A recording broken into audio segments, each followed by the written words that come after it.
மாசம் 1000 ரூபாய் வங்கிக்கு போனவர். தங்கம்மாவை வாடி பொடின்னு கூப்பிட்டு இப்ப என்ன பண்றாரு? தங்கம்மா நல்லா இருக்கியா? தலையை சொரிகிறாரு. அதுல இருந்து 100 ரூபா வாங்குறது உண்டா இல்லையா? 1000 ரூபாய் கொடுத்தோமா இல்லையா? ஒருத்தருக்கா 2 பேருக்கா? 1,31,00,000 பேர் கொடுத்தது.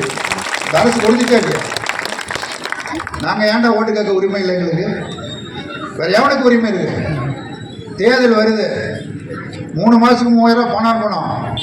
மோடி என்ன செய்வார்னு தெரியும் நம்ம முதலமைச்சருக்கு. யாருக்குமே தெரியாது, பல ரகசியம் அவருக்கு தான் தெரியும்.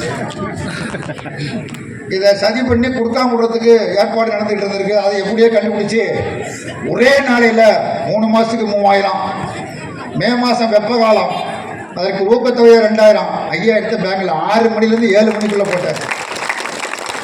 நான் வழக்கமாக காலையிலேருந்து 7:30 மணிக்கு செய்தி பார்ப்பேன்.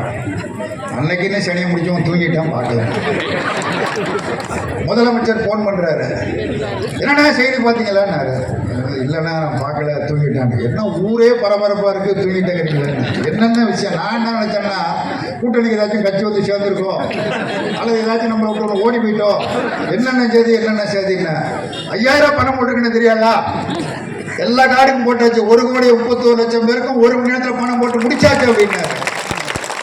ஓட்டு கேட்க எங்களுக்கு உரிமை இருக்கா இல்லையா? நெஞ்ச நிமிர்த்தி ஓட்டு கேட்க உரிமை இருக்கா இல்லையா?